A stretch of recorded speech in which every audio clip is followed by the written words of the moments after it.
تو دوست احباب شکوے کرتے ہیں جی ہمارے کام پورے نہیں ہوتے، اٹک جاتے ہیں، اور پھر وہ کسی کے پاس جاتے ہیں، عملیات والوں کے پاس، تو ان کا تو چونکہ کاروبار ہے، انہوں نے پیسے کمانے ہوتے ہیں، تو وہ سمپل جواب دیتے ہیں جی کسی نے لگتا ہے تمہارا رزق باندھ دیا ہے، کسی نے تمہارا رشتہ باندھ دیا ہے، اور ہم اس کو بلیو کر لیتے ہیں۔ بھئی اللہ کسی کو دینا چاہے تو کون اس کو باندھ سکتا ہے؟ کیوں کسی کو چھوٹا خدا بناتے ہو؟ کوئی کسی کا رزق نہیں باندھ سکتا، کوئی کسی کا رشتہ نہیں باندھ سکتا، ہمارا ایک ہی خدا ہے، اس کے کام کو کوئی روک ہی نہیں سکتا۔ خواہ مخواہ اپنا عقیدہ بھی خراب اور اپنا عمل بھی خراب۔ سیدھی بات ہے کہ نبی علیہ الصلوۃ والسلام نے جو باتیں سکھائیں ان کو کریں، خود بخود عملیات سے جان چھوٹ جائے گی۔ چنانچہ عورتیں اکثر پوچھتی ہیں جی کہ میرا رشتہ اچھا ہو جائے، بیٹے کو جاب مل جائے، بہو کا ویزا رکا ہوا ہے، فلاں کام اٹکا ہوا ہے۔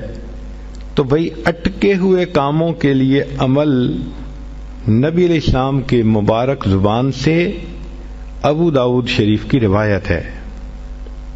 نبی علیہ السلام نے فرمایا جو مومن صبح شام 7 مرتبہ اس دعا کو پڑھے گا، اللہ تعالیٰ اس کے ہر ادھورے کام کو پورا فرما دے گا۔ اور وہ کیا ہے؟ حسبی اللہ لا الہ الا ہو علیہ توکلت وہو رب العرش العظیم۔ بعض لوگوں کو رزق کی تنگی کے بڑے شکوے ہوتے ہیں، اور ان کے دل پہ فاقے کا خوف رہتا ہے، ڈر رہتا ہے، اور فاقے سے بچنے کے لیے وہ سارا دن کاروبار کے پیچھے بھاگتے دوڑتے بھی رہتے ہیں۔ سنیے، ابو نعیم کی روایت ہے، ابن ابی شیبہ نے بھی اس کو لکھا کہ نبی علیہ الصلوۃ والسلام نے ارشاد فرمایا جو شخص اس دعا کو پڑھے گا اللہ اس سے 70 مصیبتیں دور کریں گے، جن میں سب سے چھوٹی مصیبت اس کا فاقہ ہوگا۔ جو شخص اس دعا کو پڑھے اللہ تعالیٰ اس سے 70 مصیبتوں کو دور فرمائیں گے، اور سب سے چھوٹی مصیبت فاقہ ہوگی، اور وہ فقرہ ہے لا حول ولا قوة الا باللہ، لا ملجأ ولا منجأ من اللہ الا الیہ۔ کئی مرتبہ انسان غمزدہ ہوتا ہے اور سوچتا ہے میں تو اکیلا ہوں، میرا ساتھ دینے والا کوئی نہیں، ماں باپ فوت ہو گئے، کہاں جاؤں، کس کو دل کا غم سناؤں، میرا غم کیسے دور ہو؟ نبی علیہ الصلوۃ والسلام نے فرمایا، کنز المال کی روایت ہے کہ قرآن مجید کی ایک آیت کو 3 مرتبہ یقین کے ساتھ پڑھ لیں، اللہ تعالی غمزدہ دل کو تسلی فرما دیتے ہیں۔ لا الہ الا انت سبحانک انی کنت من الظالمین۔ کتنی مختصر سی آیت ہے اور اکثر بچیوں کو یاد بھی ہوتی ہے۔ اس آیت کو 3 مرتبہ پڑھنے پر اللہ تعالیٰ انسان کی سیڈنس ختم کر دیتے ہیں، غم ختم کر دیتے ہیں، دل کو خوشی عطا فرما دیتے ہیں۔ کئی لوگوں کو دیکھا کہ بیمار ہوتے ہیں، کبھی ہسپتال کا چکر، کبھی ڈاکٹر کے پیچھے، تو نبی علیہ الصلوۃ والسلام نے ایک حدیث پاک میں فرمایا، اس حدیث کو مسند احمد نے روایت کیا اور طبرانی نے روایت کیا کہ جو شخص فجر کے بعد 3 مرتبہ یہ دعا پڑھ لے اللہ 4 مرضوں سے اس کو نجات عطا فرما دیتے ہیں۔ امید ہے کہ مستورات توجہ سے یہ بات سنیں گی اور اس کی اہمیت کو ذرا سمجھیں گی کہ جو شخص فجر کے بعد 3 مرتبہ یہ آیت پڑھ لے تو اللہ تعالیٰ اس کو 4 بڑے بڑے مرضوں سے بچائیں گے۔ نمبر 1، پاگل پن. اگر کوئی آدمی مینٹلی ان بیلنسڈ ہو، ریٹارڈڈ ہو،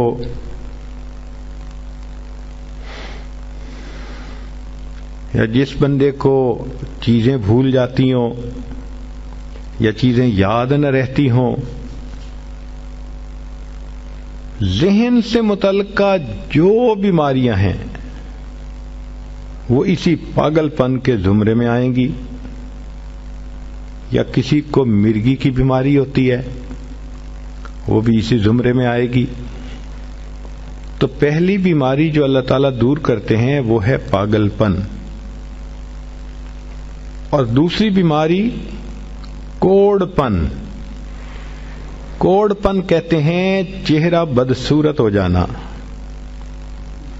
یہ بھی ہو سکتا ہے کہ برس کی بیماری ہو جائے، جیسے بعض عورتوں کو جلد بالکل سفید ہو جاتی ہے اور عجیب بدنما چہرہ ہو جاتا ہے،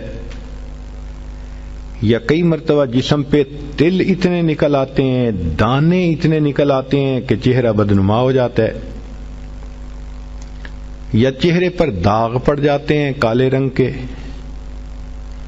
تو چہرے پہ داغ پڑیں، چہرے پہ دانے بنیں، یا چہرے پہ برس کے نشان پڑیں، کوئی بھی چیز ہوگی وہ اسی کوڑ پن کے زمرے میں شامل ہوگی جس سے کہ چہرہ انسان کا بدصورت ہوتا ہو.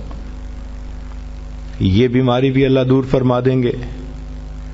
اب جن بیچاریوں کو بیوٹی پارلر پہ جانے کا شوق رہتا ہے اور اپنے فیس پہ پتہ نہیں کیا کیا پروسیس وہ کرواتی ہیں،